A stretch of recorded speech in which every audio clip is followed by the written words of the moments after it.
The For Honor review prediction, of course, with Zach Sharps. Hey man, What's up, dude?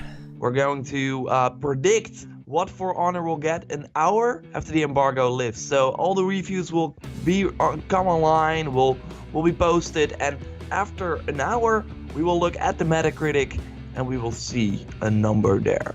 But what number will it be? So what do we think? Do we think this game will be good? Or do we think this game will disappoint a lot of people, the critics? Of course, this game features a single player mode where you play like all the different characters. You, for example, infiltrate a samurai base, then you play a Viking, and you go against the knights and stuff like that. And of course, where this game really shines is the multiplayer. 12 heroes, 12 maps, 5 modes, a lot of stuff going on, and of course it's a game with a unique gameplay. So I really think that will help, that it's not like another shooter or not like another RPG. It's really something special. But do you think that it will get good reviews? Now, this game is actually one of the ones that really pains me because I played it during the closed beta recently. Really enjoyed it and saw so much potential with it. But the one thing I think is going to bury this game 6 feet into the ground is the lack of dedicated servers. Because you can't even play 4v4. Like, it just doesn't happen. And when it does, it's fun. It's just, there's so many disconnects. Like, the ones that I actually was able to play, there was always a bot on the other team or on my team because someone disconnected because it's peer-to-peer hosting. And then, you know, if it actually is a balanced 4v4 with everyone there, I just don't see people playing the objectives properly, and because the peer-to-peer is so terrible, they can't train themselves. It's kind of like when Overwatch first came out, people never played the objective and it was terrible because you would just always lose if you had pugs on your team that didn't know what the hell was going on. And then the duels and the 2v2s, the 1v1s, those were great because there's less people, less opportunity for peer-to-peer to fail, so everything was great and you were able to play it. Only had a few disconnections in there. But it wasn't that frustrating because those matches were so quick, but so exhilarating and so fun. I just played them over and over and over again, and I saw the potential by doing that. And so I look at this game without even being able to play the single player, because none of us has played the single player yet. I don't even know what the single player really entails. Oh, you have? Really? At E3, yeah. But yeah, this year, or like last year actually, but yeah, so but there's a lot of gameplay, and there was also a press event where there were also some I didn't go to that one, but okay. There were a lot of people playing the single player, but there are some previews. So okay, so no one who is at my level of not really being able to go to these press events has actually played it. Fair enough. You played it though. You played it though. But should I explain a little bit what's going on? Yeah, go ahead and explain, because I'm curious about that, really. So like I said, every different story mission, let's just call it that, you will play a different character. So you can choose the character, but as far as I know, you just step in the shoes of one character. So I think at the end of the single player, you play them all, and it's more like it's a sort of a cinematic attack on, for example, the samurai castle as a Viking. So you really see all the soldiers from the Dominion mode fighting each other. You also see some enemies, and those enemies are also based on the heroes in the game. So you will just run, you will see a lot of soldiers, you can kill them, but then there will be one heroes that you can fight.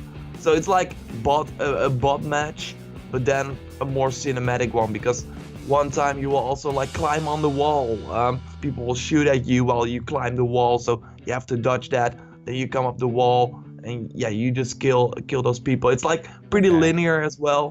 While normally, of course, the maps are around. So that's pretty cool. And at the end of that was pretty exciting, I think, for the single player mode. The combat is of course great.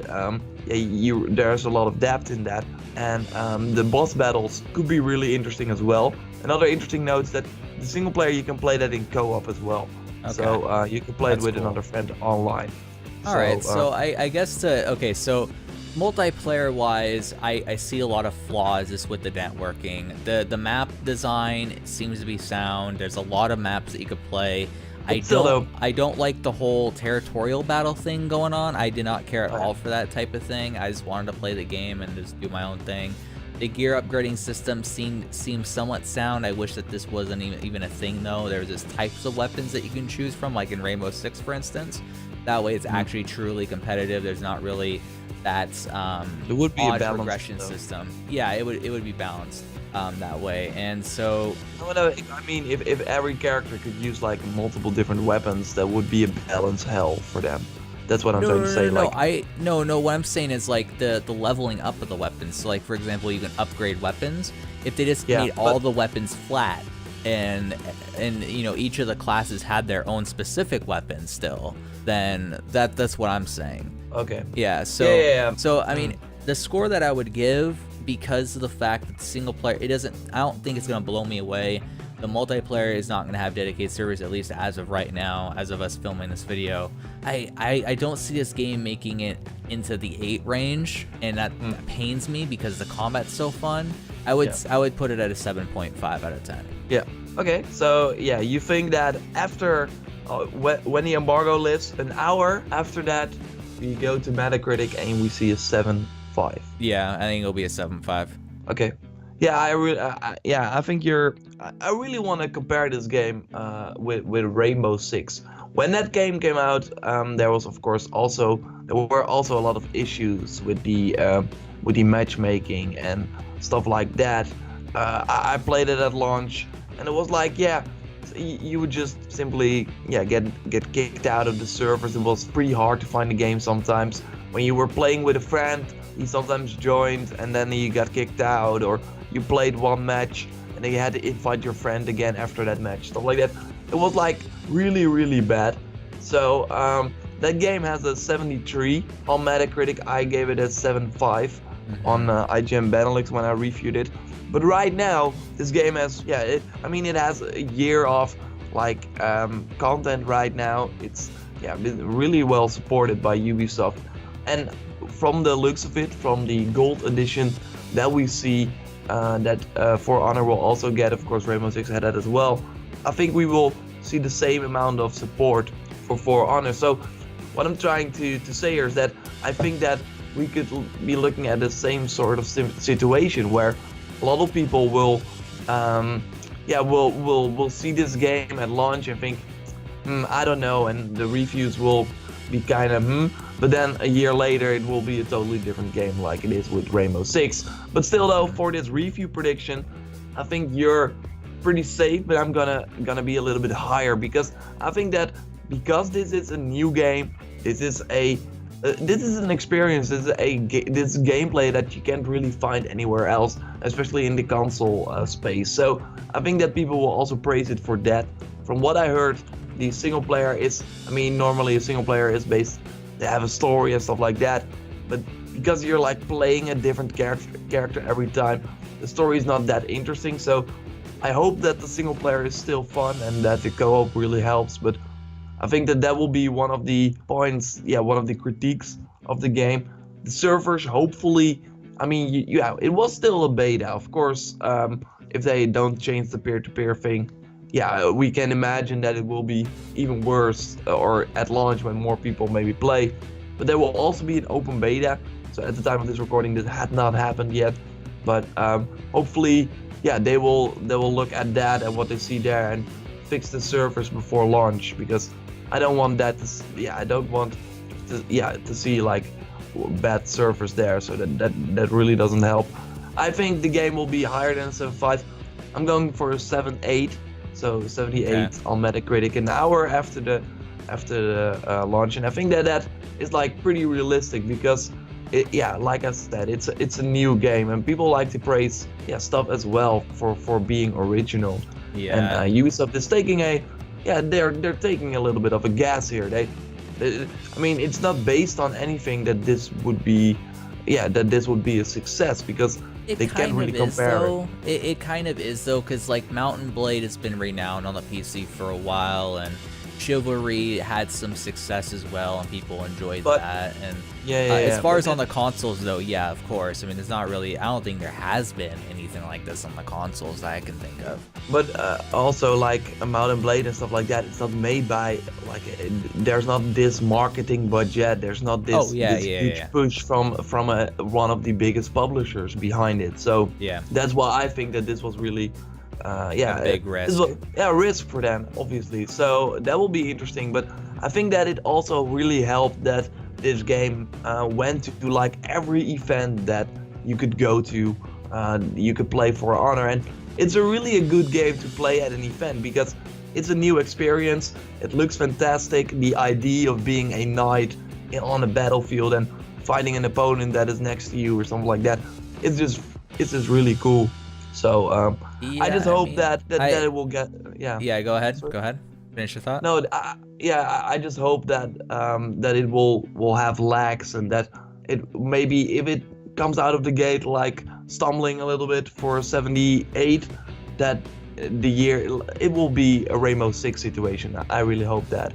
But Yeah, I mean that's really the thing here is out of all the Ubisoft games that I always want to succeed, it's number one, they're newer IPs. I want to succeed. Like I wanted the Division to do well. It didn't really have a lot of potential coming out of the gate in closed beta. I saw a lot of glaring issues with it, and I knew that there was no way they were going to fix it. They didn't end up fixing it. I came back and played it a little while ago, and for like I think it was like $10, and basically saw exactly what I saw in beta as far as how it's going to perform. But with Rainbow Six Siege, looking back, I always had a good opinion about that game. It's just I never checked it out because I knew it was going to have issues at launch, like every Ubisoft game usually does.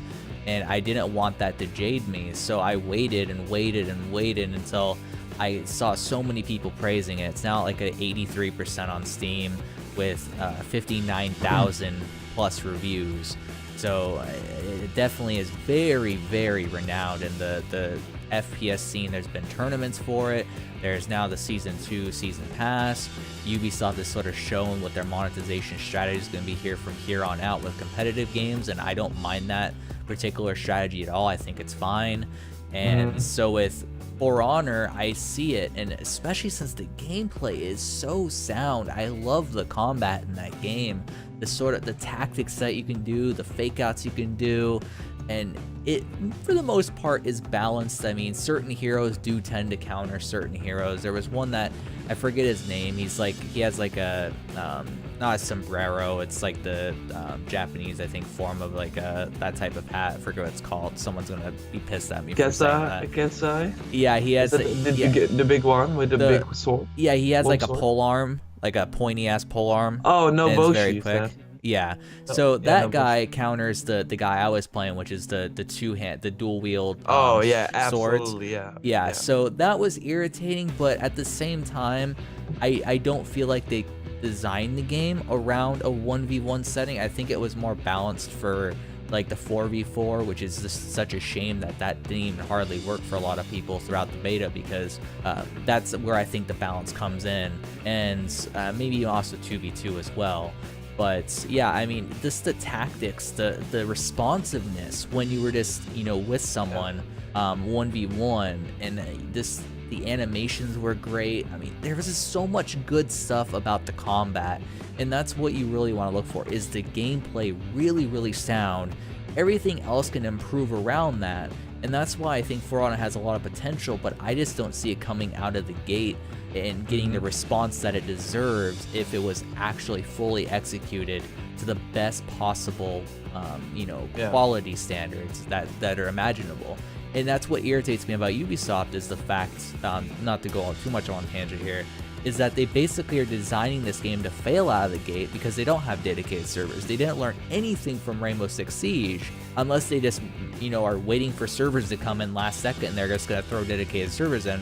Who knows? I doubt that's going to be the case, because that's not really how networking works. But yeah, it sucks that they don't have faith in this game to give it dedicated servers, and they think that half-assing is gonna work, and that's why I think 7.5 is really where it's gonna be, because the single It's player still a I don't great think it's gonna score, of redeem it. course. It is. No, It no, just no. it pains me because it could be a freaking 9, Jordan. It could be a 9. Yeah, I know. And for me, maybe it will be a 9. Of course, if Yeah. the servers are bad, it will like influence everyone. But I really like the style, and I'm really happy that they are trying something new. And I just want a sword fighting game on the console, and right now this is the best I can get, and it's great. The graphics are amazing.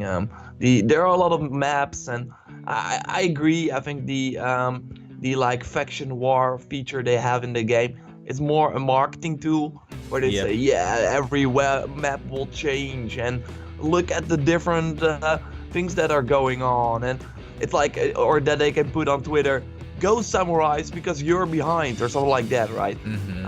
Well, it just really sucks because you want to play a game, a Dominion, and there are only 3 maps you can choose from because the samurais are fighting the Vikings that time. And yeah, I want to play that night map that I love, but no, you can't. You have to wait 4 hours or something like that so that I don't really like that, but I think that will not impact a lot of people. But anyway, it will be interesting. We don't know what the embargo will be, but what's interesting about this game, I think this also happened with Rainbow Six. If I remember correctly, this is of course an online game, so maybe if they're going to do a review event where people can play it like for 30 hours or something like that, for 20 hours on a Ubisoft network on an event, then we will see review scores before the game hits. Otherwise, it will just be the servers are open, go play, and then the reviews will in forms of review in progresses will come in. So that will be interesting for us to see. Okay, what will be the meta score after an hour? Because yeah, there will not really be an embargo because the game will then be out. So we will have to figure about that. But maybe, yeah, when we talk again, we can just look at the meta score for now. But for games like Horizon that's coming up, we will totally do a review prediction for. It will be way more interesting because, of course, that game is single player. So they will have an embargo and all the reviews will come up at the same time.